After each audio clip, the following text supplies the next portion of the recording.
Nous sommes le mercredi 9 février. Bonsoir, bienvenue à tous. Je vous donne les titres de votre journal avec le procès Bissonnet.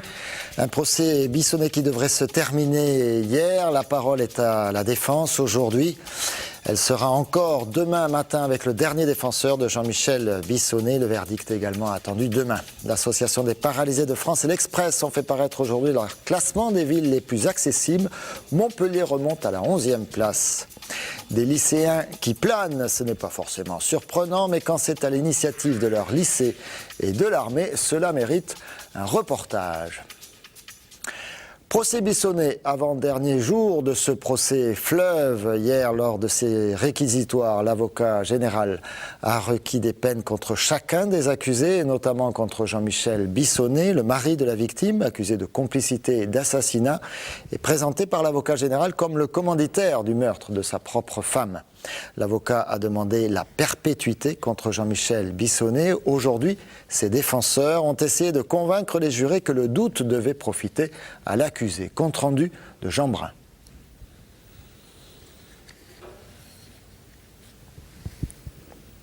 Ça démarre.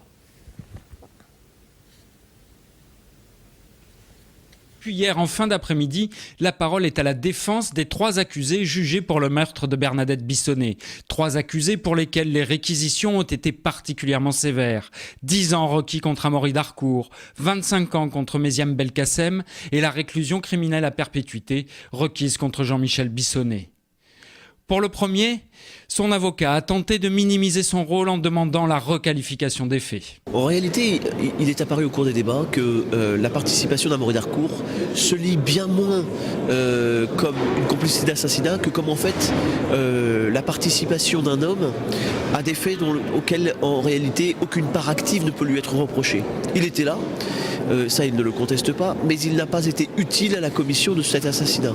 Et donc en fait on doit plus lire sa présence et le fait qu'il n'ait pas arrêté ce processus criminel par la non-dénonciation d'un crime, et puis ensuite quand il est venu récupérer le fusil, comme la modification d'une scène de crime en ayant supprimé et déplacé le fusil qu'il a jeté dans l'Aise. Une requête acceptée par la Cour qui examinera donc 2 autres questions au moment de se retirer.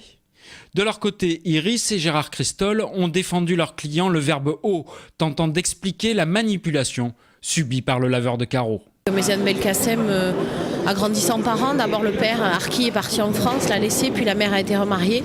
Il s'est retrouvé seul à faire garçon de ferme très tôt, sans jamais aller à l'école, en avoir de sens dans sa vie, qu'en étant utile pour les autres et en se conformant à ce que les autres attendaient de lui.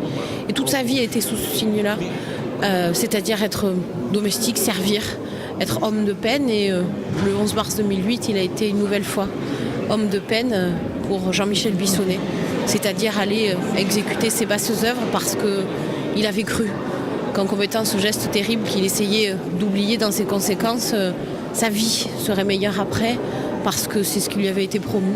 Frédéric Vérine et Nathalie Sénic ont ensuite entamé la défense d'un Jean-Michel Bissonnet, refusant toujours de comparaître devant la cour d'assises. La tâche est ardue. Le premier essaie de démontrer le bonheur du couple et rappelle que le doute doit profiter à l'accusé.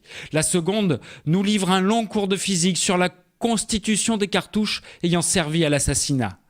Le terrain est donc prêt pour que demain, Maître Leclerc tente l'impossible pour faire acquitter son client. Il y était déjà arrivé dans l'affaire Viguier. La grogne des magistrats déclenchée en début de semaine par les propos du président de la République sur l'affaire Laetitia devait connaître un point d'orgue demain avec des manifestations dans toute la France. À Montpellier, ce sera à 14h devant le palais de justice. Mais un autre conflit agite le monde de la justice. Ce sont les magistrats administratifs qui se sont mobilisés aujourd'hui contre une nouvelle loi qui modifie les procédures en matière de droit de l'immigration, notamment des nouveautés qui, selon Anne Beau, secrétaire générale nationale du syndicat USMA, remettent en cause la séparation des pouvoirs. On l'écoute. Ça pose un problème de séparation des pouvoirs, bien évidemment. Ça pose aussi un problème de lieu dédié à la justice. Nous sommes des magistrats. Nous pensons que nous ne pouvons rendre la justice que dans des lieux qui sont dédiés à cet effet. Nous n'avons déjà pas toutes les apparences de la justice puisque nous ne siégeons pas en robe. Nous allons être obligés donc de rendre la justice dans des lieux assez particuliers, des centres de rétention où les gens sont retenus, comme leur nom l'indique, où l'audience publique va être difficile d'accès. Et ça nous paraît absolument contraire à toute idée d'égalité, de principe de bonne justice. Tout le monde trouverait assez invraisemblable qu'un magistrat se rende chez l'une des parties pour rendre la justice. Là, c'est un petit peu la même chose, puisque en fait, se rendre dans un centre de rétention, c'est aller rendre la justice chez le préfet, puisque les centres de rétention sont détenus, je dirais, sont gérés par le ministre de l'Intérieur. Les préfectures françaises ont tout juste la moyenne. Il s'agit d'un classement élaboré par l'Association des paralysés de France en collaboration avec nos confrères de l'Express. Il a été publié aujourd'hui. Il concerne les villes les plus accessibles aux handicapés. La moyenne nationale est à 11,6 sur 20. Nantes obtient la note de 17,4, Montpellier est 11e avec 14,2 en progrès par rapport à l'année dernière. Pourtant, beaucoup de progrès restent à faire. On écoute Alain Miraud de l'APF Hérault, en charge justement de l'accessibilité. Il est au micro de Sophie Carloni. Il faut que tous les bâtiments recevant du public et tous les transports collectifs puissent être utilisés par l'ensemble des personnes handicapées, donc notamment des personnes se déplaçant en fauteuil roulant. Alors c'est un enjeu colossal parce que au niveau des bâtiments anciens, il y a une prise en compte qui doit être absolument faite. Alors les travaux, je vous dis, sont disparates. Par exemple, au niveau du tramway, là, il y a eu des travaux colossaux au niveau de Montpellier, les choses ont bien avancé. Au niveau des bus également, mais on voit beaucoup de retard, notamment dans les commerces de proximité, dans les professions liées au médical. Parce que souvent les cabinets sont à l'étage, sans ascenseur, etc. Et tout ça est très compliqué.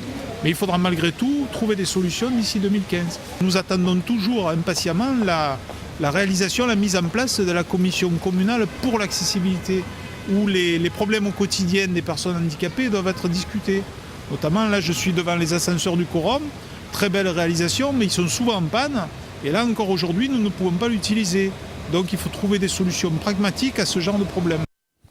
Et c'est pas pratique aussi quand on a une poussette, les ascenseurs en panne du Quorum. Nîmes ne fait pas partie des villes bien classées. La capitale gardoise obtient 9,7 sur 20, se classe 75e.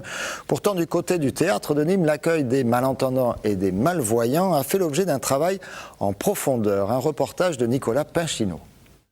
Je me souviens avant d'être appareillé, d'être venu une dernière fois au théâtre, avant que ce soit équipé, j'avais pas entendu la moitié des dialogues. Et quand je dis la moitié, je suis généreux. C'était plutôt, si j'en avais compris un quart, c'était le maximum. Comme Christian Rioux, beaucoup de sourds ou de malentendants avaient fini par se sentir exclus d'un certain nombre d'accès à la culture.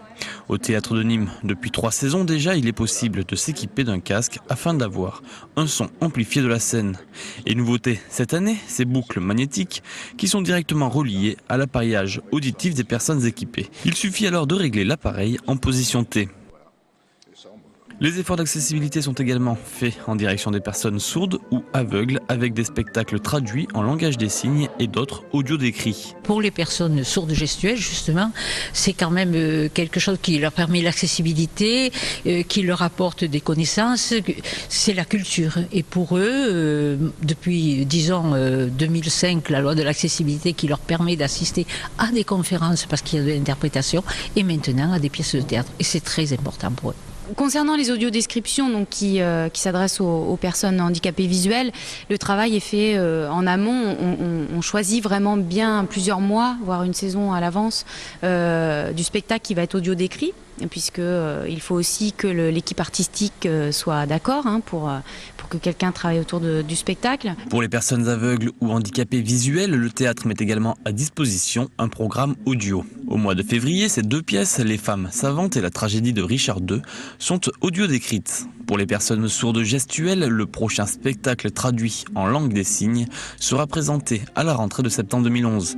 En attendant, le théâtre propose une visite accompagnée et traduite du décor du spectacle Jungle. Il est tout de même conseillé lors de la réservation des places de préciser son besoin en termes d'équipement auditif afin que l'équipe du théâtre puisse répondre à toutes les demandes. Les métiers de l'écologie sont-ils véritablement porteurs d'emplois? La question se pose particulièrement dans notre région où les énergies renouvelables sont largement promues.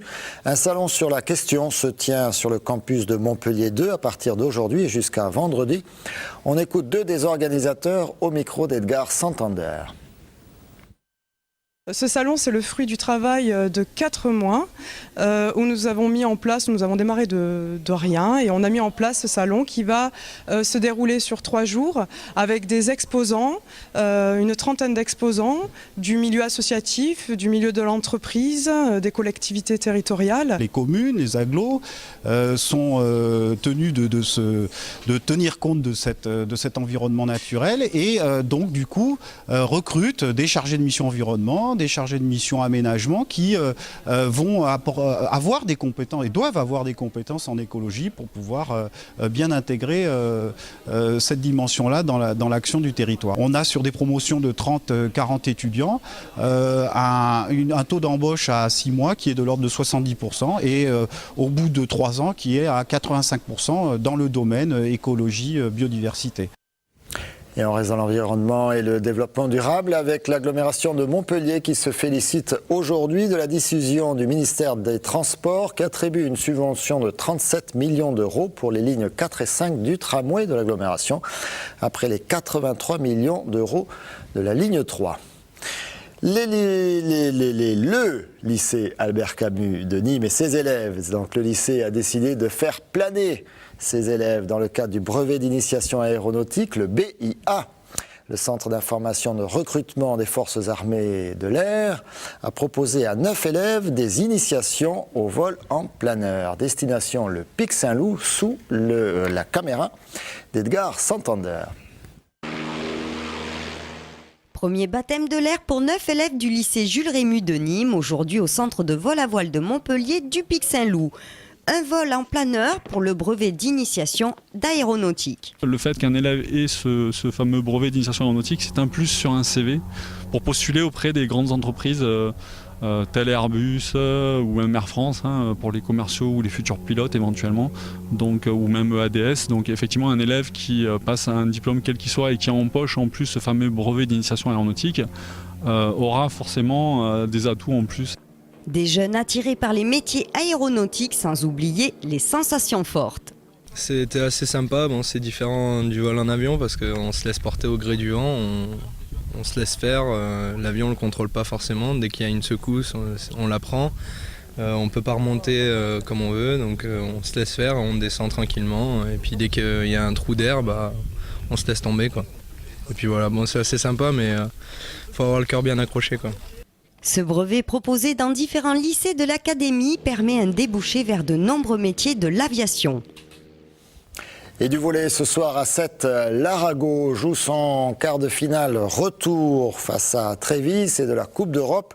Les Sétois ont perdu à l'aller, mais tout est possible. À l'aller, ils avaient largement fait douter les Italiens, qui font partie des grands d'Europe, qui l'avaient emporté au final 3-7-2. Ce soir, il faudra inverser ce score, aller chercher une victoire pour jouer le 7 en or, qui pourrait permettre aux Sétois d'atteindre les demi-finales. Lors des 2 tours précédents, les Sétois avaient ainsi renversé la vapeur. Et puis autre information sportive en provenance du MAHB qui prépare déjà la saison prochaine. Ce matin, le club a annoncé la signature pour 3 ans à compter de septembre prochain de l'international slovène Dragan Gajic.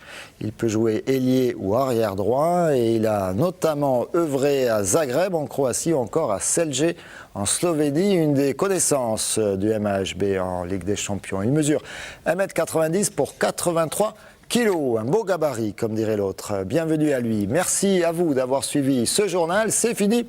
Je vous retrouve demain à 12h30 pour de nouvelles informations avec le Flash Info. D'ici là, portez-vous bien. Très bonne soirée à tous. À très bientôt sur TV Sud.